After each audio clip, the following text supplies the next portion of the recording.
Masking is a term that we use a lot, and it has been used for many years, and it covers lots of things, and it means different things to different people. I think that's really important to say, that sometimes we can look up what masking means online and you think that's not what it is for me.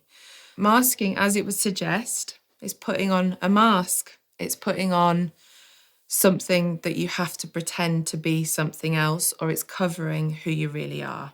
Often camouflaging and masking are used interchangeably in clinical terms or online. I think it's important to say they are two parts of an overall picture of what's happening for a lot of neurodivergent people. But masking is literally putting on a persona, covering up something, whereas camouflaging, as it would suggest, the clinicians say assimilating, but that's really doing as chameleons do, which is molding into your environment so that you fit in, or sometimes you're not even seen. Masking affects social interactions hugely for people. So if you think about a social interaction, so for many of us, for many neurotypical people, they are lucky enough that they can walk in a pub, they can go to a wedding and chat and enjoy themselves, and it doesn't cross their mind what they have to do. For a lot of neurodivergent people, the preparation it takes to go to anything, even actually not even things as big as a wedding or going to the pub for someone's birthday. For some people I've worked with, they have to prepare to go to the post office, to have money exchanged or to drop off a package or to go to the shops. So part of the preparation, which comes under masking, can be what we call scripting. So that is preparing a number of scripts for possible outcomes of conversations that you might have in the workplace or in a relationship.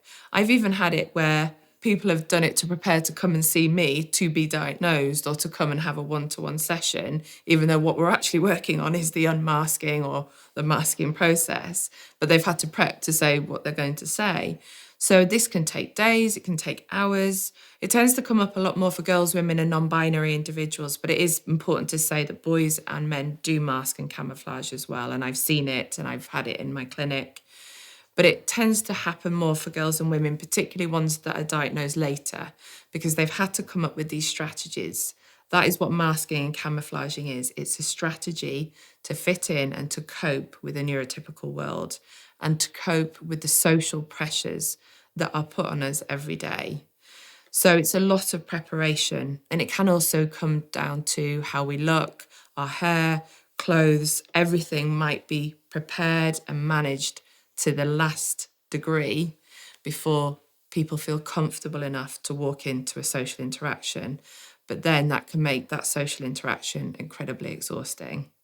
There is a massive impact on mental health when it comes to masking and camouflaging. It absolutely takes its toll on individuals.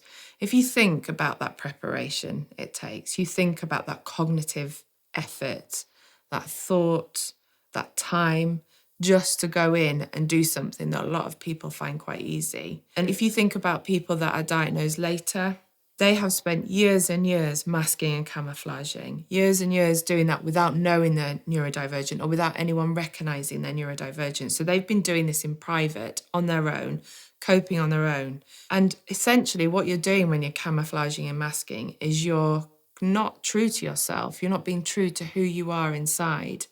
And that is incredibly damaging to people's self-worth. If we don't show who we are and then get acceptance for who we are, or have fear of being rejected for who we are, the damage and the toll on self-worth, self-esteem, self-confidence is so huge.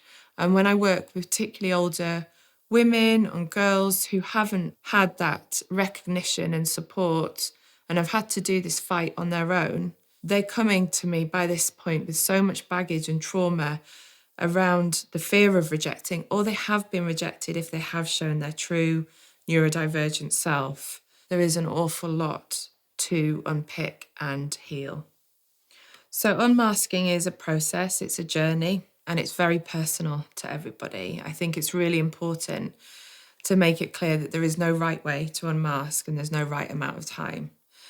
When you start to think about unmasking, so it might be for people when they've just been diagnosed, they think, okay, now, God, I don't have to mask all the time, or I do have to mask in certain situations, but not in others.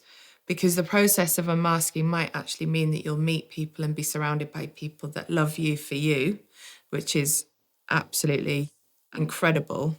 So something I do when I work with individuals is we might look at what masking looks like for them. What's their mask? What's their camouflage? When do they do it? And then we think about when they still think they need to do it, but how can they recover from doing it as well? So sometimes I'll do almost scheduling with some of the people I work with. We're like, okay, this is masking time, but you need to make sure you have decompression time, downtime to recover from putting on that mask, because that is exhausting. But I think massively important is to find your allies, find the people that affirm who you are. So you might find that through special interests. So once you realize your special interest is cool and it makes you feel good, you'll find other people that are into it and they'll become your allies. Or you'll find people that actually really do love you for you. But in that, you're having to also understand what your identity is. And that isn't going to happen overnight, and that's okay. So make sure to give yourself the space to find your identity and find people that love you for you.